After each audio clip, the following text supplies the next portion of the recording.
नमस्कार। आपने एक स्लोगन देखा होगा, सुना होगा, जागो ग्राहक जागो। यह पहले टेलीविज़न पर देखा जाता था और गली-चौराहे कभी दीवार पर भी लिखा हुआ मिलता था। बतौर नागरिक हमें यह अधिकार है, हमें कर्तव्य है, एक नागरिक होने के नाते, एक सिटीज़न होने के नाते हम किसी चीज़ों को उपभोग करते हैं, तो हमें उसके प्रति जागरूक होना चाहिए, हमें उसके प्रति अंडरस्टैंडिंग भी रखनी चाहिए कि जो चीज़ें हम परचेज़ कर रहे हैं या जो चीज़ें हम उपभोग कर रहे हैं, वो सही है या गलत है। मेरा कहने का तात्पर्य यह है कि देश में बहुत ऐसी चीज़ें होती हैं जिसको हम आसानी से यूँ पचा लेते हैं, अर्थात हम एक्सेप्ट कर लेते हैं। हम उस पे विचार करते ही नहीं हैं कि सही है कि गलत है। मेरा कहने का तात्पर्य है कि देश में हम लोग एक नागरिक हैं, हम ज जन हम यदि सरकार को चुनते हैं तो हमारा ये हक बनता है कि सरकार हमारे लिए जो विधेयक लाती है, जो हमारे लिए योजनाएँ लाती है, उन योजनाओं का, उन विधेयक का जो जन-जन तक कितना मतलब कि इम्प्लीमेंटेशन होता है, हम तक कितना पहुँचता है, ये हमें जानने का हक भी है। तो इसी कड़ी में एक महत्वपूर्ण टॉपिक है पेंशन स्कीम। मैं इसके बारे में संक्षिप्त में आपको जानकारी देने वाला हूँ। मैं कोशिश करूँगा कि इस चीज़ को समझेंगे।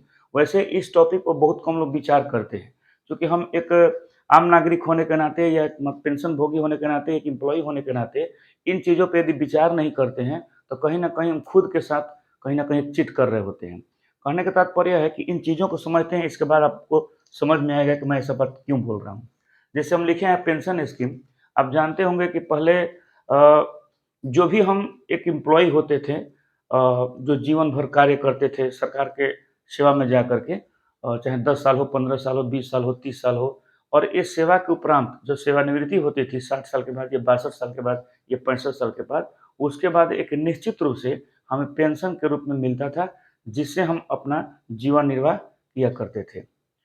अब क्या हो गया है कि 2003 में इस पेंशन योजना को अर्थात ओल्ड पेंशन स्कीम को बंद कर दिया गया और सरकार ने एक नया पेंशन स्कीम लाया, न्यू पेंशन स्कीम अर्थात एनपीएस। जहाँ पर मैंने यहाँ लिखा है कि न्यू पेंशन स्कीम एनपीएस।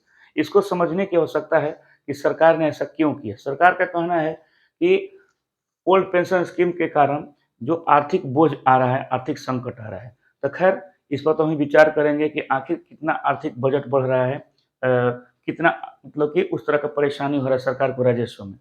सबसे पहले इसको समझते हैं कि दोनों में अंतर क्या है और दोनों होता क्या है। ओल्ड पेंशन योजना होता है, दोनों को इसलिए मैंने 2 भाग में लिख दिया है। ओल्ड पेंशन योजना था ये गवर्नमेंट एम्प्लॉयी के लिए है। जो सरकारी सेवा में हैं, जिन्होंने कम से कम 10 साल सरकारी सेवा में कार्य किया है, उनको यह पेंशन योजना का लाभ मिलता था। अर्थात मान लीजिए कोई व्यक्ति 50 साल का हो और जॉब लग गया और 50 से मतलब 60 साल तक सेवा किया या वो 30 साल का ही क्यों ना हो, 40 साल तक सेवा किया लेकिन 40 के बाद रिटायरमेंट ले लिया। कहने का तात्पर्य मिनिमम 10 इयर्स और मैक्सिमम कितना भी हो, माने 60 साल तक, 62 साल तक, 65 साल तक सेवा किया हो, तो उसको पेंशन का लाभ मिलता था।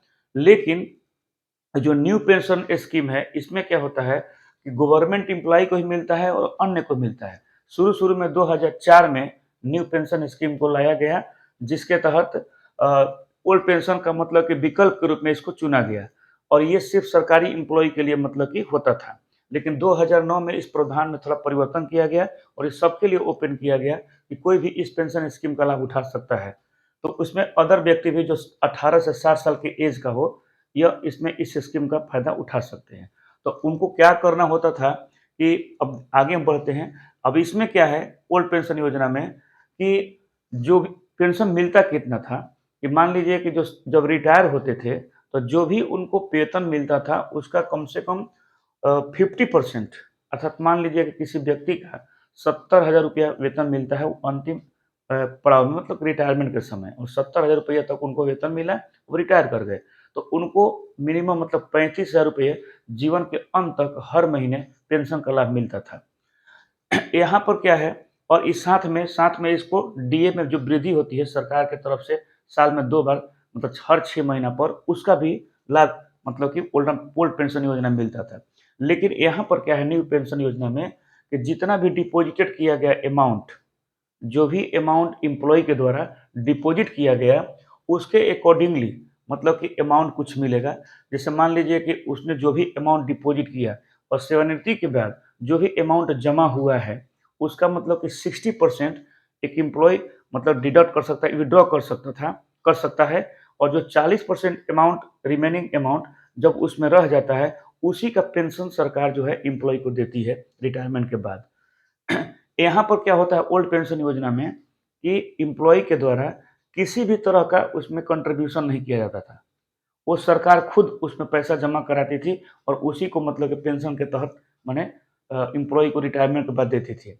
लेकिन यहाँ पर क्या है कि आप जो भी अमाउंट जमा करते हैं, तो उसका कम से कम अब देखिए जमा यहाँ पर क्या करना है, जो भी आपका सैलरी है मतलब बेसिक है प्लस डीए है, उसका 10% आप जमा करते हैं और उसी बेसिक और डीए का कंट्रीब्यूशन जो होता है 14% अर्थात 14% मतलब गवर्नमेंट जो है आपके अकाउंट में जमा कराती है। अर्थात उसी का माने उसी के बेस पर जो भी मतलब डिपॉजिटेड अमाउंट होता है, वही रिटायरमेंट के बाद आपको पेंशन के रूप में मिलता है। अर्थात आप जब रिटायर करते हैं तो 60% आप विथड्रॉ कर लेते हैं, जो 40% अमाउंट टोटल का जो बचा हुआ था उसी का मतलब कि आपको पेंशन के रूप में मिलता है। यहाँ पर क्या है कि जो भी पेंशन मिलता था, उसमें किसी प्रकार का टैक्स नहीं लगता था। यहाँ पर क्या है कि जो भी अमाउंट मतलब कि अर्थात 60% तक जो आपका अमाउंट है उस पर टैक्स फ्री होता है और 40% अमाउंट जो आपका बच जाता है जिस पर आपको पेंशन मिलता है उस पर आपका टैक्स पेएबल है, मतलब आपको टैक्स देना पड़ेगा उस अमाउंट पर। यहाँ पर क्या है कि सिक्योर पेंशन बाय गवर्नमेंट है, मतलब कि जो भी है यदि गवर्नमेंट एम्प्लॉई है तो आप पैसा जमा करें या ना करें, आपकी सिक्योरिटी यह है कि रिटायरमेंट के बाद आपको निश्चित रूप से आपके लास्ट सैलरी का 50% पेंशन के रूप में जीवन के अंत तक मिलता था, लेकिन यह सिक्योर नहीं है। मान लीजिए कि जो भी आप जमा पूंजी कर रहे हैं, एक तो पूंजी जमा कर रहे हैं और जमा पूंजी करने के बावजूद भी आपको जो है इनसिक्योर इसलिए है कि टोटली शेयर मार्केट पर निर्भर है। क्योंकि जो आपकी जो जमा पूंजी है, वो पूंजी गवर्नमेंट जो है शेयर मार्केट में लगाती है और शेयर मार्केट में क्या होता है कि कभी आपका ग्रो कर सकता है, कभी डाउन कर सकता है। अर्थात कभी प्रॉफिट में हो सकता है, कभी लॉस में हो सकते हैं। तो जो भी उसका शेयर बनता है, जो भी प्रॉफिट होता है, उसके अकॉर्डिंगली ही आपको मतलब कि पेंशन का लाभ मिल पाता है। इसमें क्या होता था कि जब कोई व्यक्ति, कोई एम्प्लॉयी रिटायर करता था, मान लीजिए कि उसकी मृत्यु हो जाती है, तो उसका परिजन अर्थात उसके नॉमिनी को, उसकी पत्नी को, उनको बच्चों को मतलब पेंशन का लाभ दिया जाता था। लेकिन यहाँ पर क्या है कि कोई डिक्लेरेशन नहीं है कि आपकी पत्नी या किसी बच्चे को किसी तरह का पेंशन का लाभ दिया जाए। हाँ, इतना ज़रूर है कि जो भी आपके डिपॉजिटेड अमाउंट है, वो आपके परिजन को दे दिया जाएगा। इस प्रकार कहने का तात्पर्य है कि ओल्ड पेंशन योजना एक सरकारी एम्प्लॉयी के लिए निश्चित रूप से एक सिक्योरिटी का, एक जीवन निर्वाह का सबसे बड़ा सशक्त माध्यम था कि जब पूरे जीवन मतलब 20 साल, 25 साल, 15 साल जो भी वो सेवा दिए हैं सरकार को, उसके बाद जब 60 साल या 62 या 65 साल का जब कोई व्यक्ति रिटायर करके घर में बैठ जाता है, तो उसके ऊपर एक बहुत बड़ा दायित्व होता है घर परिवार चलाना, खाने का हो, रहने का हो, पहनने का हो, दवा बीरो जो भी हेल्थ का हो, माने जितने भी उसकी सुविधाएँ जो आम जीवन में होती है, उस सुविधा का उपभोग वो व्यक्ति जो है उस पेंशन के द्वारा होता था। और यही नहीं, वही पैसे से अपने इच्छाओं की पूर्ति करता था, बाल-बच्चों का जो भी वो सहयोग कर सकते थे, करते थे। लेकिन आपके हाथ में तो ज़ीरो आ जाता है। आप जब अमाउंट आपका जमा कर रहे हैं, तो इसमें क्या होता है कि आपको टोटली एक तरह से रिस्क है, इस पर कोई भी डिक्लेरेशन नहीं है कि किस प्रकार से आपका पेंशन का लाभ मतलब कि उचित तरीके से मिलेगा, क्योंकि ये टोटली शेयर मार्केट पर बेस्ड है। तो इसलिए ये थोड़ा जो न्यू पेंशन योजना है, ये कहीं न कहीं एम्प्लॉयी के लिए सही नहीं है, ऐसा माना जा रहा है। और आप देख रहे होंगे कि जितने भी सरकारी कर्मचारी हैं, इसके कहीं न कहीं इसके समर्थन में नहीं है। वो चाहते हैं कि ओल्ड पेंशन योजना जो है सरकार पुनः लागू करे। कहने का तात्पर्य यह भी है कि जब सरकार के पास ओल्ड पेंशन योजना देने पर जब उसका आर्थिक बोझ बढ़ रहा है, तो एक यक्ष प्रश्न यह भी आता है कि तब सांसदों को, विधायकों को, जितने भी नेतागण हैं, प्रतिनिधि हैं, उनको पेंशन का लाभ तो क्यों मिल रहा है? जब आपको आर्थिक बोझ का इतना ही चिंतन है, तो कम से कम नियम सबके लागू करें।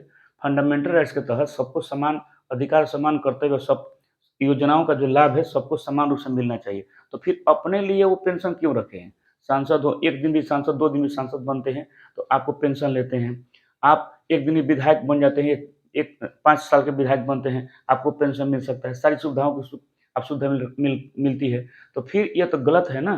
तो कहीं न कहीं ओल्ड पेंशन और न्यू पेंशन को समझने की आवश्यकता है और यह जो न्यू पेंशन है, एक तरह से गणित है, इस सरकार की एक जो नीति है, कहीं न कहीं जनहित में ये लोक कल्याणकारी नहीं है, एक तरह से जस्ट लाइक बिज़नेस है कि आप ही के पैसे को, आपके अर्निंग पैसे को लगाया जाए और उसी पैसे से सरकार जो है अर्न करके आपको पेंशन के रूप में दे रही है।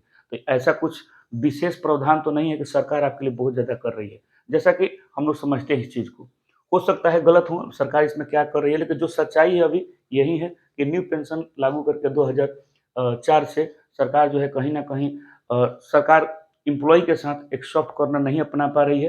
एक तरह से देखा जाए तो आर्थिक बोझ का हवाला दे करके ये एनपीएस जो है सरकारी कर्मचारियों पर एक तरह से मतलब कि जहाँ ना की जगह हाँ करने की जो व्यवस्था है, ये कहीं न कहीं पूर्व के ओल्ड पेंशन योजना से कहीं न कहीं बिल्कुल सही नहीं है और इस पर विचार करने की आवश्यकता है।